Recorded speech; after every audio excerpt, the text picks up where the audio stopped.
Good afternoon, everyone. I'm Shishak, a part of the UAE Insights team. I'll be presenting you some details about the company formation process in the UAE. So we will be covering the basic details. We can certainly discuss the more details in a one-to-one session later on.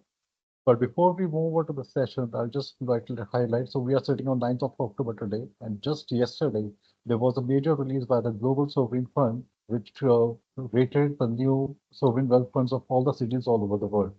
Wherein Abu Dhabi was leading the chart with 1,674 billion of capital infused by them. And the MENA region again, which is Middle East and North Africa, tops the list, surpassing Singapore, Beijing, and Hong Kong combined together. This is just to give you perspective of how well this region is faring, wherein UAE and KSA are leading the chart. So coming back to the topic of establishing companies in the UAE, so it's a very comprehensive, I would say it's a very simple, straight-through process here in the UAE in particular. Starts with establishing some kind of considerations which are needed to be discussed by the investors, which are needed to be decided by the investors before choosing a proper jurisdiction and area for the business. The first step would be deciding the nature of business and the category it falls into, whether it's retail, wholesale, services, or manufacturing. Then the second step would be the client segment, whether it's business to consumer, business to business, or business to government. So, basis on the first two steps, this form a basis of deciding on what is next. Uh, the second step would be to decide the region of the clientele, the major clientele, if it's based in the region itself or is based on out of region, whether it's UAE, GCC, or out of GCC. So these are the kind of factors that are required to be considered before starting any kind of business in the UAE in particular. Then we come to the number of owners and shareholders and to the number of employees. So this is to ascertain the cost.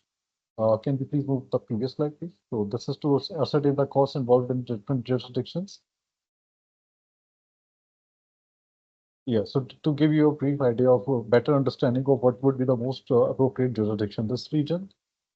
Then coming up to physical office or other space requirements. So UAE is one place where you don't need a physical office mandatorily. Any kind of company formed here, the jurisdiction would provide you with a physical office, which is not mandatory to be used, but it just provides you with a virtual address wherein the company can be registered. So even if the investor is not present in the UAE, present in any other region in this world, it is possible to manage a lot of businesses sitting here from your location and while working in the UAE.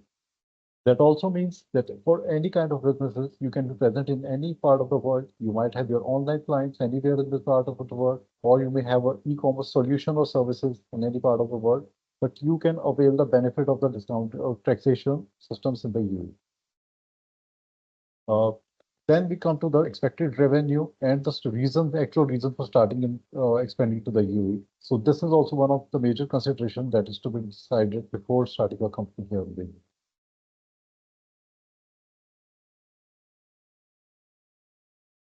So for the setups and requirement of business setup, first is, as we discussed, deciding of name, activity, shareholding pattern, or partners or investors, and if it's not a company, this is the first step. So we are just categorizing the broader steps here. Of course, it's a detailed process which is happening in the background, but from the investor's perspective, it's a single window system where you can just hire agency or approach a government agency, and everything is taken care of by them.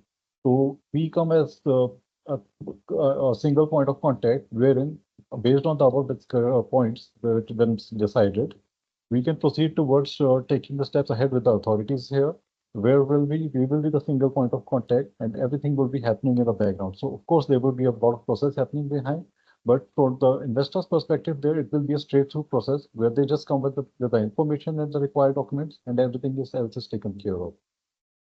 So after deciding the details of names, activities, and shareholders, then we come to the initial approval and issue of trade license. So initial approval will include approval of the name that is proposed by the investor, then issue of a trade license. After the trade license, there would be a business license, which is separate from the trade license. The business license and registration of trade name and executing of memorandum and articles of association, which is a part of any company formation anywhere in the world. A lot of people from the country would require, from different parts of the world, would require a visa to stay in the UAE, especially if it's the period beyond 3 months. So it is mandatory for at least one of the business owners to have a resident visa here. And so resident visa, getting the resident visa would be the next step after formation of a company. Again, this is a very simple straight-through process, and it's just one education system here for this. For specific business activities like banking, like extension of loans, anything to do with securities of exchange, we require some kind of third-party approvals, which again would be managed by the same entity. It will be a separate process, but it will be happening in the background at the same time.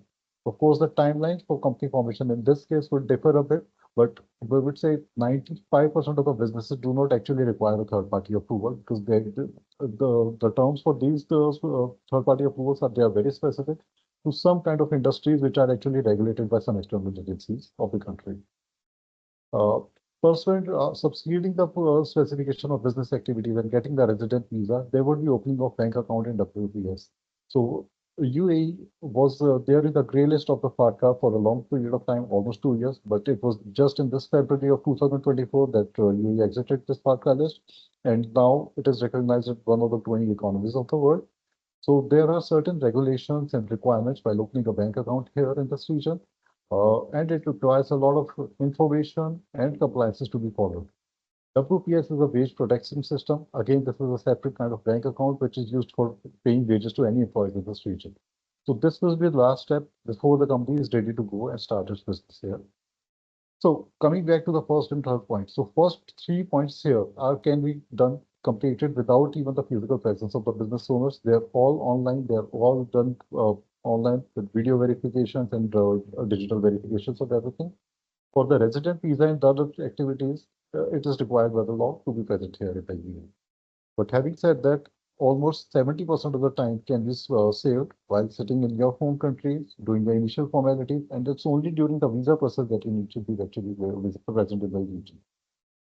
So this is a brief overview of the company formation process in the UAE, and I think my colleague Mr. Amir would be presenting the next section about Saudi Arabia company formation.